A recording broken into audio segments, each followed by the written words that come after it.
Chapter 24. T sipped a tiny mug of flavored coffee.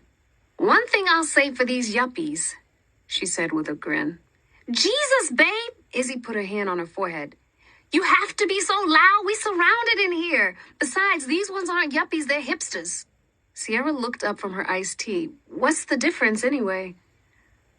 "Far as I can tell," T said, "hipsters are basically yuppies with tighter pants and bigger glasses. Whatever they are, they make a mean mochaccino." "The hell's a mochaccino?" Sierra demanded. "It's chocolate and espresso, I think. You want to try it?" "Oh my God, she's crossing over!" Izzy squealed. Sierra shook her head. "I'll stick to Bustelo. This iced tea is just brown water. Blech. It's $3.25 worth of brown water," T reminded her, "so you better enjoy it." "You guys are ridiculous," Izzy said, looking around. "Utterly ridiculous." Everyone else in the little wood-paneled coffee shop was studying quietly or whispering into cell phones. Splotchy brown and gray paintings covered the walls, and a chalkboard behind the counter listed a whole slew of colorfully named, overpriced beverages. "Where lonely women go to dance." Beyond Wick's ramblings about crossroads, the line was still the best clue she had that would lead to Lucera, and it still meant absolutely nothing to her. She had scribbled the words in her notebook at least 12 different times in various handwriting styles, from bubbly to elegant. It hadn't helped. Lonely women. They went to dance clubs, parties, weddings. "Weddings?" she said out loud. "No, right? No." T and Izzy rolled their eyes. "No," they said at the same time. Sierra had explained everything to her friends as best she could, leaving out all the actual supernatural stuff she'd seen. She could tell they weren't really convinced, but they played along anyway. Funerals? No one danced at funerals. Or did they? Sierra had a vague memory of Gordo going on in music class about how in certain parts of Africa, they used to throw big parties and parade through the streets when someone died. The tradition had carried on to the Caribbean. The Haitians would march in wild circles with the coffin so that the spirit wouldn't be able to find its way back home to bother everybody. And New Orleans. Something about New Orleans. "I'm gonna write a book," T announced. "It's gonna be about white people." Izzy scowled. "Seriously, T? Shut up. Everyone can hear you."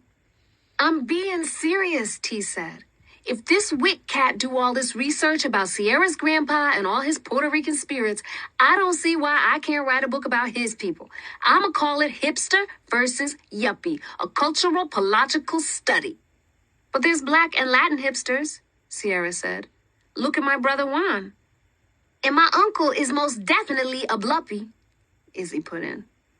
T rolled her eyes. "There'll be an appendix, guys. Sheesh." "What the hell is cultural-pological anyway?" Izzy demanded. "It's like the slick new term for cultural anthropology." "You made that up." "So what? I'm on the forefront. If I say it's slick and new, then slick and new it is." Sierra burst out laughing. "You two need to stop distracting me." The wind chimes jingled against the glass door as it swung open. Big Jerome came in, still wearing his church suit and looking quite dapper. "What's up, ladies?" he said, leaning over to plant cheek kisses on Sierra, Izzy, and T. "Look at you all cleaned up," Izzy said. "And same old over here, T being ridiculous as usual, and Sierra nerding out over there on some riddle." "As it should be," Jerome said. "I'm getting a coffee." "Bring your life savings," T called after him. Izzy cringed. "Where lonely women go to dance. Costume balls. Nightclubs. Churches. No." Sierra's mind wandered back to the image of her chalk ninja shooting up a tree. She wondered what other spirits watched over her. "Hey, you guys know where your people are from?" "Of course," T said, looking up from her comic book. Jerome placed his coffee cup on the table and pulled up an easy chair. "You Haitian like Robbie, right, T?" Actually..." Oh, Izzy sighed loudly.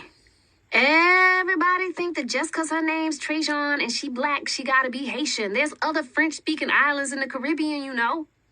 Izzy, T said. She's actually Martiniquean, whatever. She's from Martinique. But Izzy, you said the same thing when you first met me. Jerome snickered. Yeah, well, that's not the point, Izzy insisted. But yes, Sierra, to answer your question, T continued, I was born in Martinique, and my parents were too.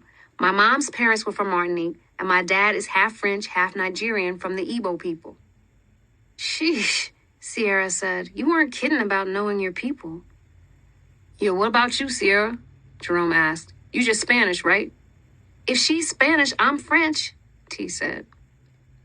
Yeah, but you know what I mean. You're Puerto Rican, right, Sierra? T said. Sierra was beginning to wish she hadn't brought up the topic. Come on, Jerome, you know it ain't as simple as Spanish. Yeah, but we just say Spanish like Spanish food. Whatever, that's just what we say. People around them were starting to look up from their books and take their headphones off. Sierra felt her ears get red. I doubt her African and Taino ancestors feel like it's whatever, T said. Sierra was stunned. T, since when you start talking about ancestors? You think Puerto Ricans the only ones got ghost stories? Please, my Uncle Ed's been telling me about his ghosts since I was tiny. Said they wouldn't come up to New York with him, though, that it was too cold or something. And now he all depressed and won't leave his room. Half my family got ghosts. What up, y'all? Benny burst in. Who buying me coffee? Everybody looked at Jerome. What? He scowled at them. Never mind, I got it. Benny went to the counter and came back stirring milk into a paper cup. What we talking about? T's jacked up uncle, Jerome said. Shut up, T said. Sierra was asking us about our ancestors, Izzy said, and trying to figure out some dumb riddle. And T is acting a fool and making the rest of us cringe as per standard operating procedures. I don't like any of you anymore, T announced. Benny smiled and sipped her coffee. Sounds about right. Hey, Jerome said, did anyone else notice the searchlight didn't come today? Oh, yeah, Izzy said. My mom was like all freaked out about it, said Manny never missed a day since 1973. Sierra's stomach plummeted. No searchlight? And Manny hadn't been at the junk lot. And he was in her abuelo's photo of the Shadowshapers. She stood and made her way around the other chairs. Come here, Sec B. Where you guys going? Izzy demanded.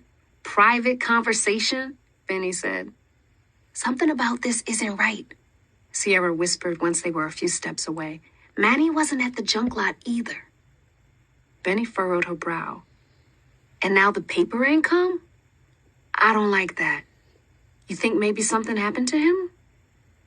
Sierra had been thinking exactly that, but trying not to say it out loud.